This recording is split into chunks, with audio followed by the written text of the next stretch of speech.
They ought to make the day the time changes, the first day of summer. What? Well, it's 8 o'clock and it's still light. A lot of good the extra daylight does us. Now, we've still got a 3-hour drive back. We're not going to be home until after midnight. Well, if it really bugged you, Johnny, you wouldn't do it. You think I want to blow Sunday on a scene like this? You know, I figure we're either going to have to move Mother out here or move the grave into Pittsburgh. She can't make a trip like this. Oh, you know that she can't. Is there any of that candy left? No. Look at this thing. We still remember. I don't. You know, I don't even remember what the man looks like. Johnny, it takes you 5 minutes.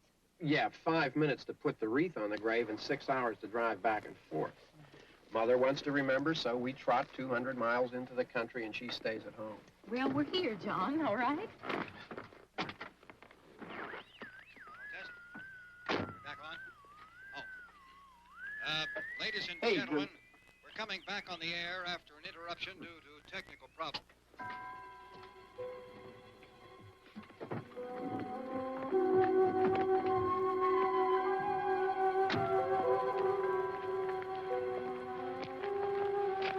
Nothing wrong with the radio. Must have been the station. Which row is it in?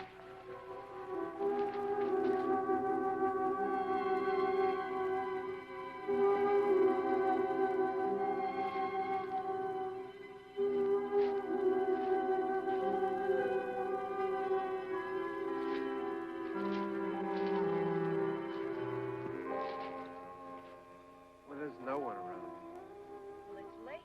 If you'd gotten up earlier. Oh, look, I already lost an hour's sleep on the time change. I think you complain just to hear yourself talk. There it is.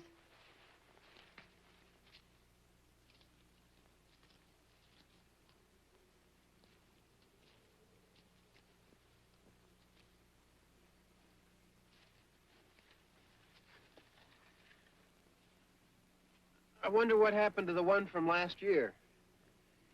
Each year we spend good money on these things. We come out here and the one from last year's gone. Well, the flowers die, and the caretaker or somebody takes them away. Yeah, a little spit and polish. You can clean this up. Sell it next year.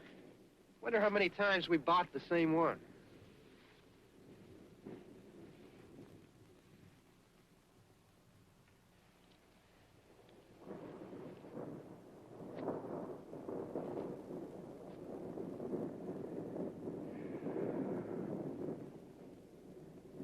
Hey, come on, Barb. Church was this morning, huh?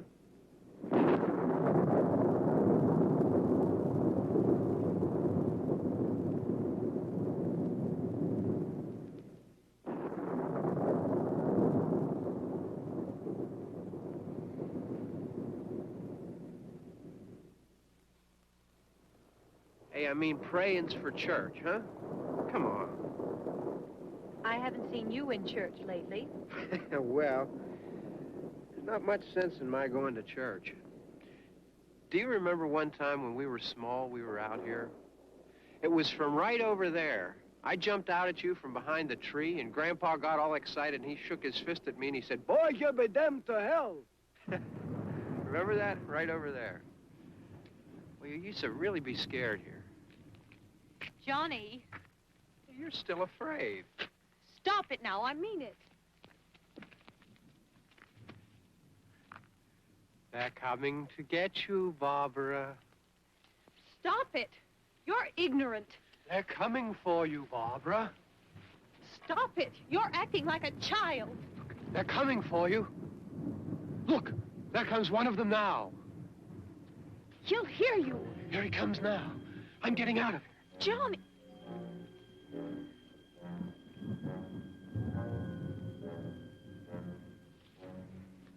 Oh, no! No! Johnny! Help me!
Don't worry about him. I can handle them. Probably be a lot more of them as soon as they find out about us. Truck is out of gas. This pump out here is locked. Is there a key? We can try to get out of here if we can get some gas. Is there a key?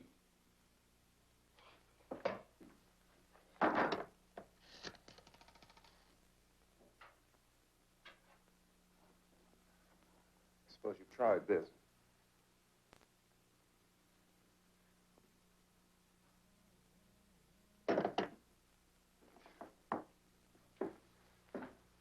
Do you live here?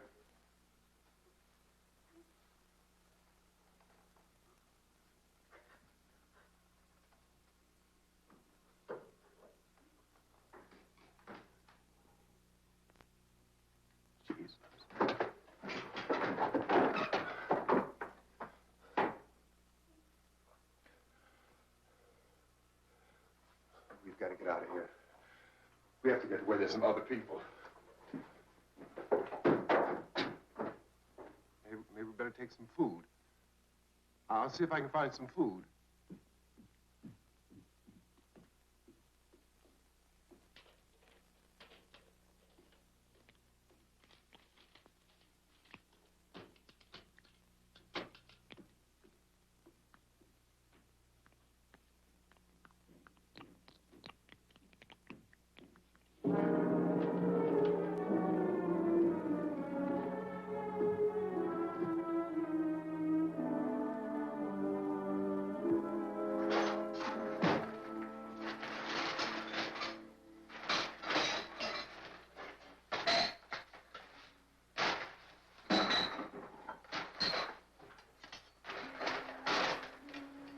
What's happening?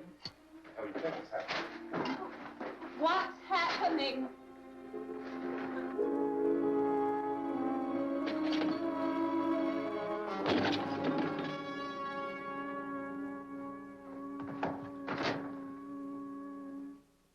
Two of them.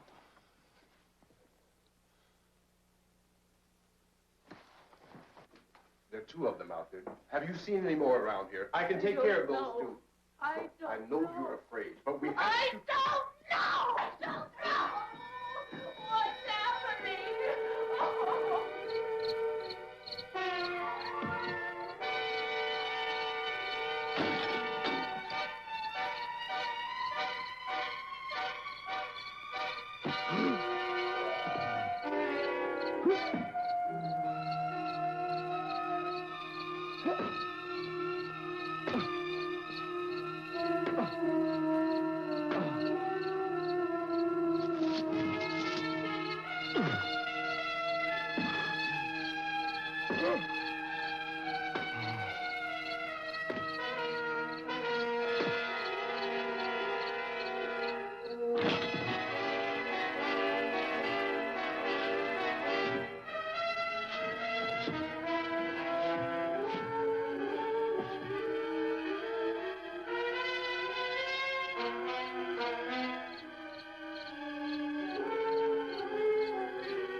They know we're in here now.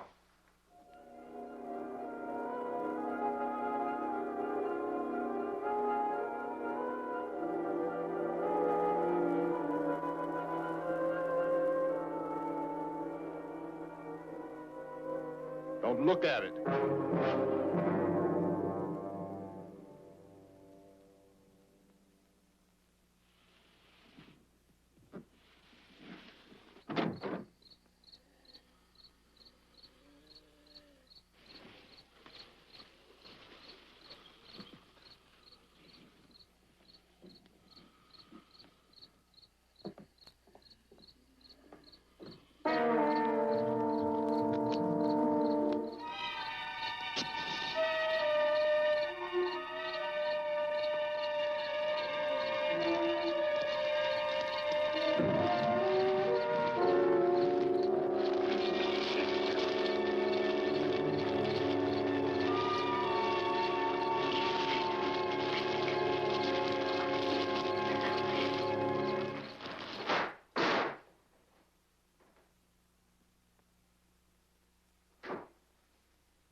more lights on in this house.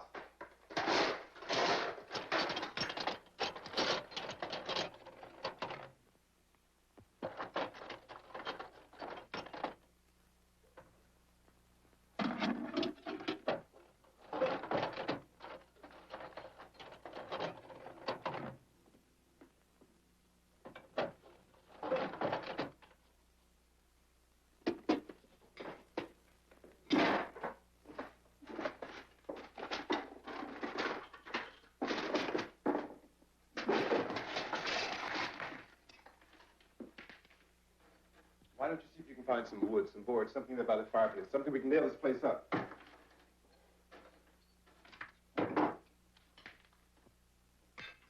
God damn.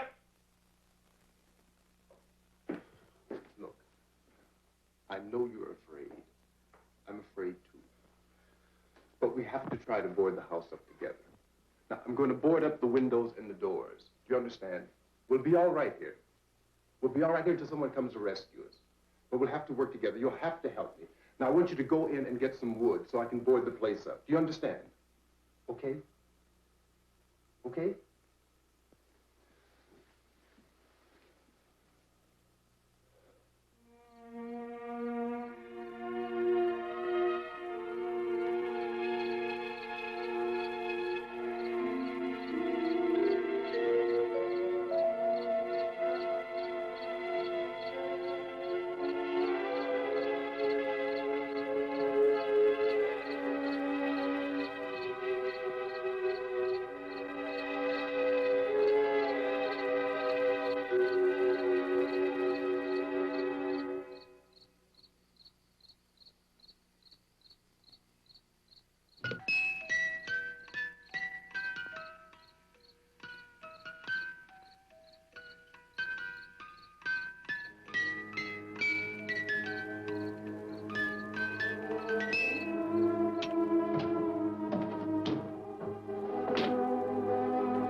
That's strong.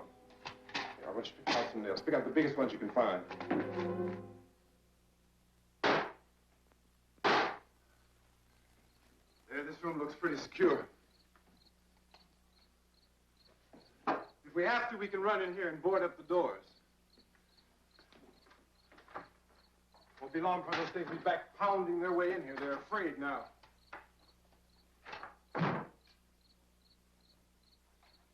They're afraid of fire. I found that out.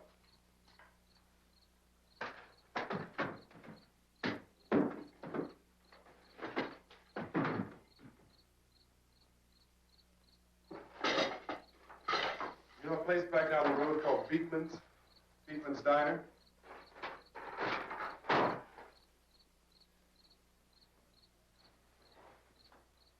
Anyhow, that's where I found that truck I have out there. There's a radio in the truck. I had jumped in to listen to it when a big gasoline truck came screaming right across the road. But there must have been 10, 15 of those things chasing after it, grabbing and holding on. Now, I didn't see them at first. I could just see that the truck was moving in a funny way. And those things were catching up to it. The truck went right across the road. Slammed on my brakes to keep from hitting it myself. It went right through the guardrail. I guess the driver must have cut off the road into that gas station by Beekman's Diner. It went right through the billboard, ripped over a gas pump, and never stopped moving. By now, it was like a moving bonfire. Didn't know if the truck was going to explode or what. Still hear the man screaming.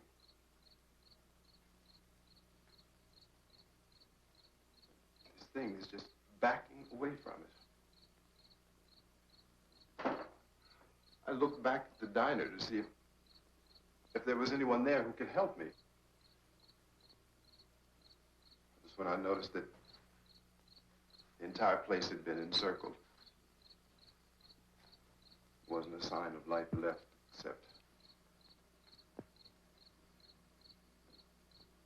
by now there were no more screams. I realized that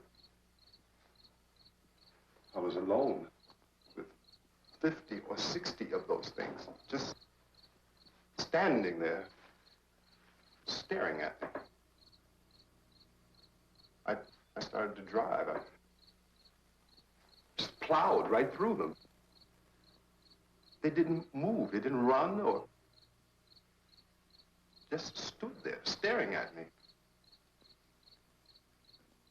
Just wanted to crush them.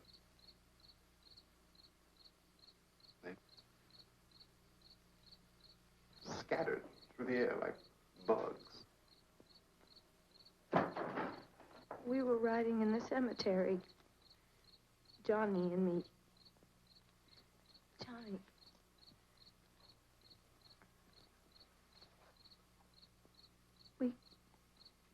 We came to put a wreath on my father's grave. Johnny, and he said, "Can I have some candy, Barbara?" We didn't have any. And, oh, it's hot in here. Hot.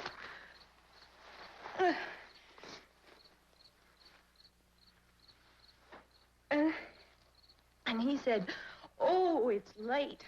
Why did we start so late?" And I said, "Johnny, if you'd gotten up earlier, we wouldn't be late." Johnny asked me if I were afraid.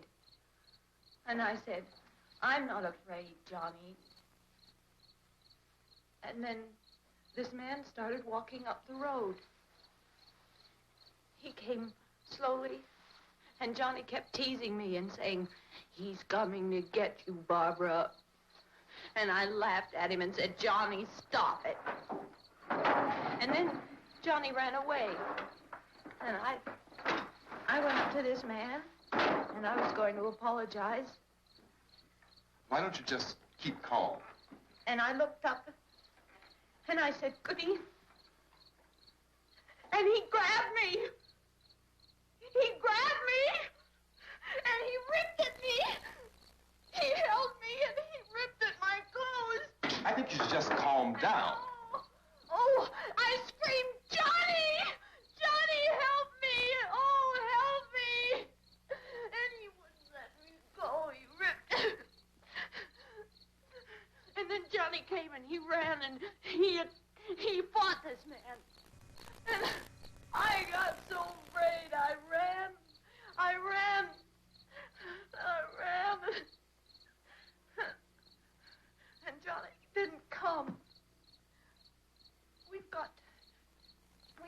wait for Johnny.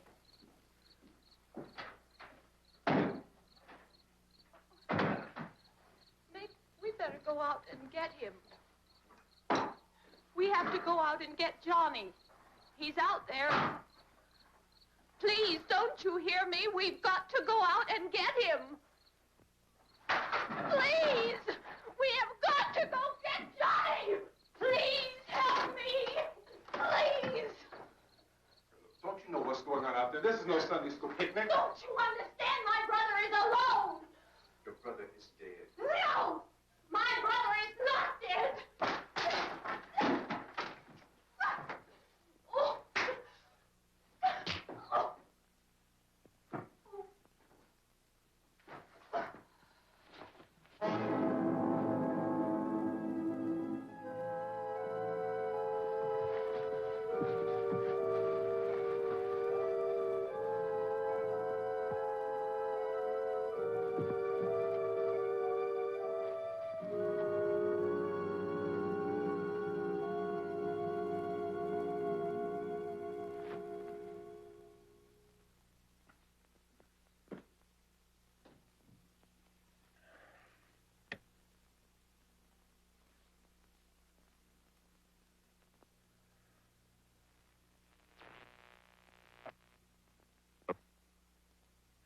Because of the obvious threat to untold numbers of citizens, and because of the crisis which is even now developing, this radio station will remain on the air day and night.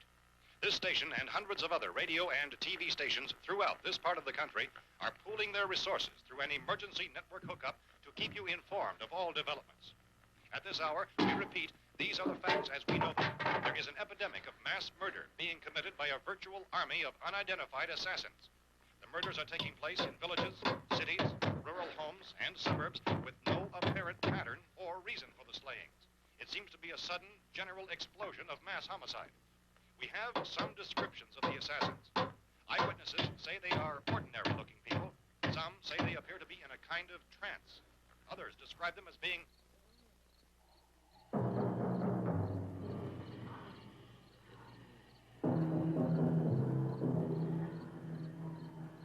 so, at this point, there is no really authentic way for us to say who or what to look for and guard yourself against. Misshapen monsters. Reaction of law enforcement officials is one of complete bewilderment at this hour. So far, we have been unable to determine that any kind of organized investigation is yet underway. Police, sheriff's deputies, and emergency ambulances are literally deluged with calls for help. The scene can best be described as mayhem. Mayors of Pittsburgh, Philadelphia, and Miami, along with the governors of several eastern and midwestern states, have indicated the National Guard may be mobilized at any moment, but that has not happened as yet.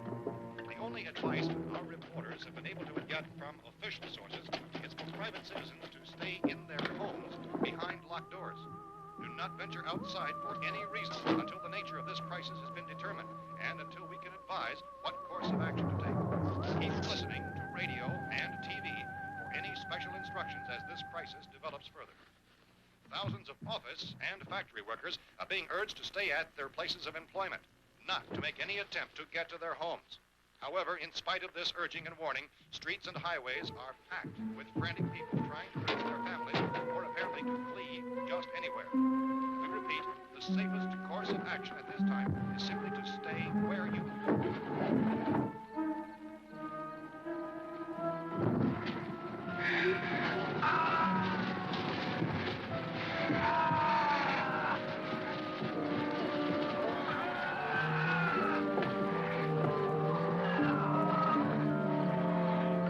Ladies and gentlemen, we've just received word that the president has called a meeting of his cabinet to deal with the sudden epidemic of murder which has seized the eastern third of this nation. The meeting is scheduled to convene within the hour. Members of the presidential cabinet will be joined by officials of the FBI and joint chiefs behind closed doors. The White House spokesman, in announcing this conference, says there will be an official announcement as soon as possible following that meeting. This is the latest dispatch just received in our newsroom. Latest word also from National Press Services in Washington, D.C. now tells us that the emergency presidential conference, which we've just mentioned, will include high-ranking scientists from the National Aeronautics and Space Administration. That's the extent of this latest bulletin. Repeating, the President, members of his cabinet, the FBI, the Joint Chiefs of Staff, and scientists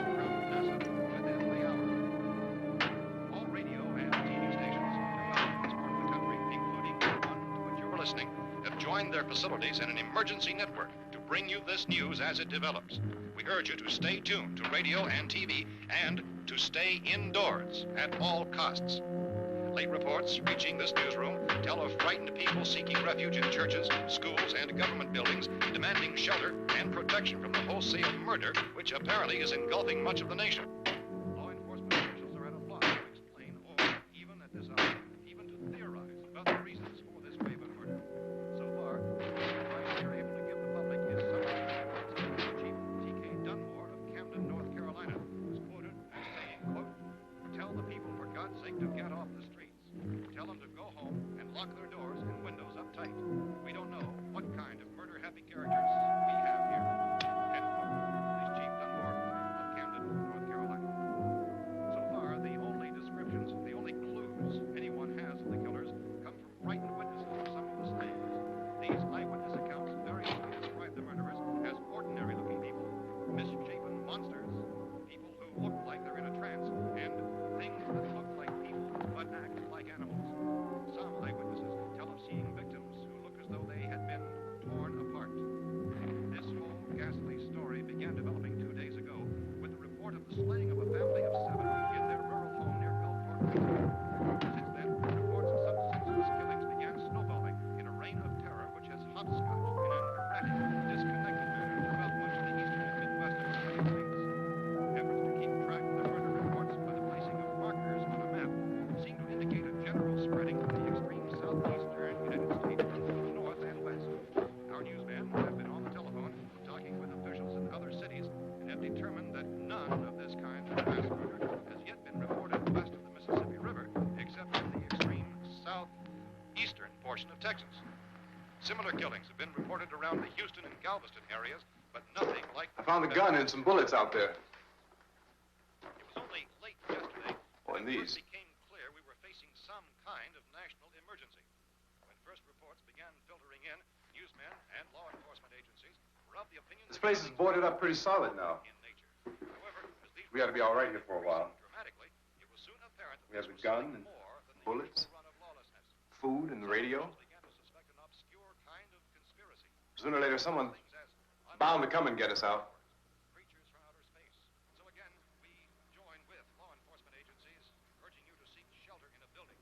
Lock the doors and windows securely. Hey, that's us. We're doing all right. Cautious of any suspicious strangers. And keep tuned to your radio and television for survival instructions and further details of this continuing story. Look, I don't know if you're hearing me, Goes on in the absence of any law. but I'm going upstairs now. It's almost as though some critical balance of If anything should try to break in here, I can hear it from up there. I'll be down to take care of it. savage killers. We repeat, this radio station. Everything is all right for now. I'll be back to reinforce the windows and doors later. But you'll be all right for now, okay?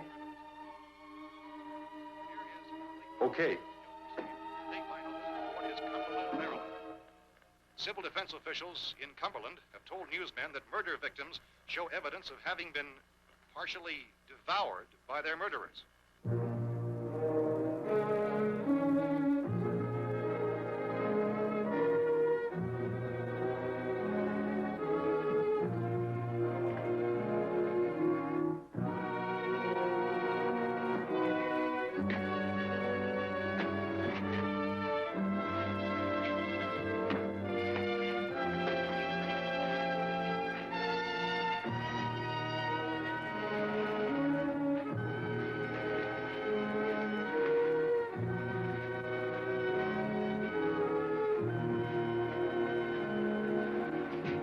Consistent reports from witnesses to the effect that people who acted as though they were in a kind of trance were killing and eating their victims prompted authorities to examine the bodies of some of the victims.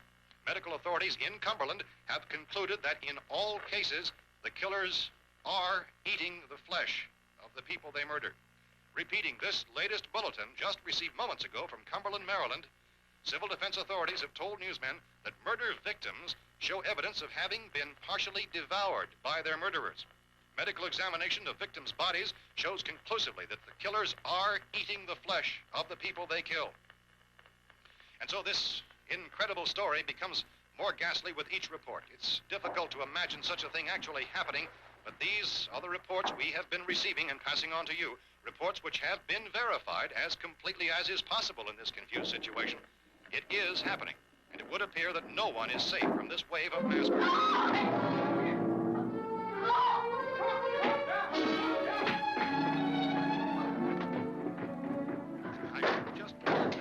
Don't shoot. We're from town. A radio. County, Pennsylvania. The Butler County Sheriff has verified that reports of murder being partially eaten by their slayers is true. No further details available at this time. However, How long you guys been down there? I could use some help up here. That's the cellar. It's the safest place. You mean you didn't hear the racket we were making up here? How were we supposed to know what was going on? Could have been those things for all we knew. That girl was screaming. Sure, you must know what a girl screaming sounds like. Those things don't make any noise. Anybody would know somebody if they needed help. Look, it's kind of hard to hear what's going on from down there. We thought we could hear screams, but for all we knew, that could have meant those things were in the house afterward. And you wouldn't come up and help? Well, if there were more... The racket sounded like the place was being ripped apart. How were we supposed to know what was going on? Now, wait a minute.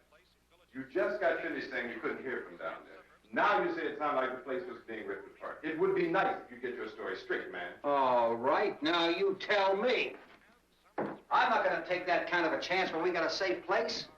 We luck into a safe place, and you're telling us we got to risk our lives just because somebody might need help, huh? Yeah, something like that. All right, why don't we settle this... Look, mister, we came up. Okay, we're here. Now I suggest we all go back downstairs before any of those things find out we're in here. They can't get in here. You got the whole place boarded up? Yeah, most of it. All but a few spots upstairs. They won't be hard to fix. You're insane. The cellar's the safest place. I'm telling you, they can't get in here. And I'm telling you, those things turned over our car. We were damn lucky to get away at all. Now, you tell me those things can't get through this lousy pile of wood? His wife and kids downstairs. The kid's hurt. Well, I still think we're better off up here. We could strengthen everything up, Mr. Cooper. With all of us working, we could fix this place up in no time. We have everything we need up here. We can take all that stuff downstairs with us. Man, you're really crazy. You know that? You got 1,000,000 windows up here. All these windows, you're gonna make them strong enough to keep these things out, huh? I told you those things don't have any strength. I smashed 3 of them and pushed another one out the door. Did you hear me when I told you they turned over our car? Oh, hell, any good 5 men can do that. That's my point. Only there's not going to be 5 or even 10. There's going to be 20, 30, maybe 100 of those things. And as soon as they know we're here, this place is going to be crawling with them. Well, if there are that many, they'll probably get us wherever we are. Look, the cellar. The cellar, there's only one door, right? Just one door, that's all we have to protect. Tom and I fixed it so it locks and boards from the inside. But up here, all these windows, why, we never know where they were going to hit us next. You got a point, Mr. Cooper. But down in the cellar, there's no place to run to. I mean, if they did get in, there'd be no back exit. We'd be done for. We can get out of here if we have to. And we got windows to see what's going on outside. But down there with no windows, if a rescue party did come, we wouldn't even know it. But the cellar is the strongest place. The cellar is a death trap. I don't know, Mr. Cooper. I think he's right. You know how many's out there? I don't know.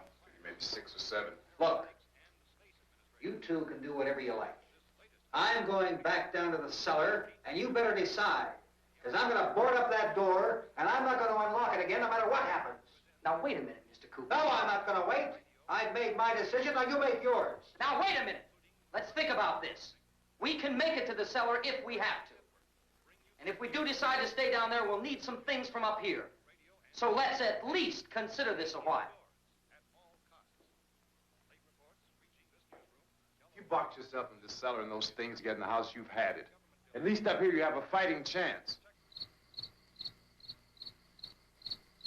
Yeah, it looks like about 8 or 10 out there now. It's more than there were. There are a lot out back, too.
We gotta fix these boards. You're crazy. Those things are going to be at every window and door in this place. We've got to get down into the cellar. Go down in your damn cellar. Get out of here! I'm taking the girl with me. Leave her here. Keep your hands off her. And everything else that's up here, too. Because if I stay up here, I'm fighting for everything up here. And the radio and the food is part of what I'm fighting for. Now, if you're going down the cellar, get. The man's insane. He's insane. We've got to have food down there. We've got a right. This your house. We've got a right. You going down there with him? Well, Yes or no? This is your last chance. No beating around the bush. listen, I got a kid down there. She can't possibly, I couldn't bring her up here. She can't possibly take all the racket and those things smashing through the windows. Well, you're her father. If you're stupid enough to go die in that trap, that's your business. However, I am not stupid enough to follow you. It is tough for the kid. That old man is so stupid.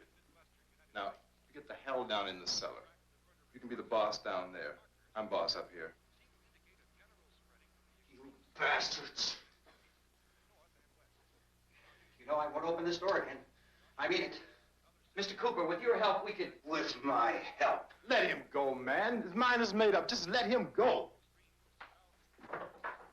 Wait a minute. Judy, come on up here, honey.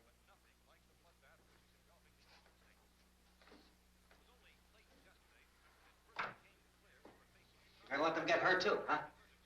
It's all right, honey. Go ahead.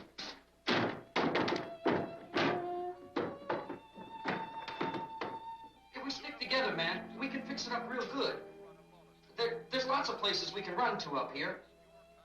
Mr. Cooper, we'd all be a lot better off if all three of us were working together. Hey. Hey, kid.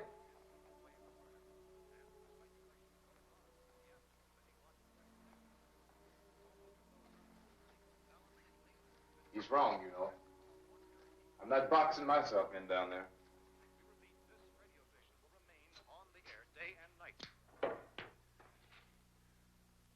Well, we're safe now. It's boarded up tight. What about Tom and Judy? They want to stay up there, let them. There are two other people upstairs, a man and a girl. We heard the screaming. Yeah, but I didn't know who they were, and I wasn't about to take any unnecessary chances. Of course not, Harry.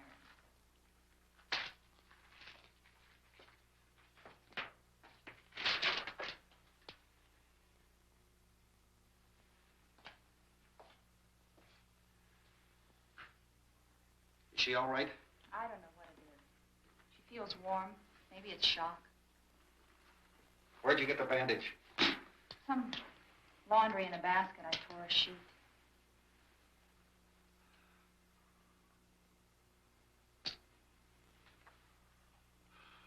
Let them stay upstairs.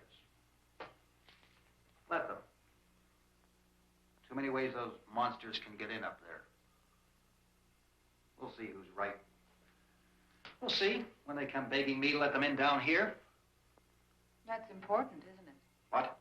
To be right, everybody else to be wrong. What do you mean by that? Does anyone up there know why we're being attacked? Whatever it is, it isn't just happening here. It's some kind of mass murder. It's going on everywhere. The radio said to stay inside. Radio? Radio upstairs. I heard a news poll.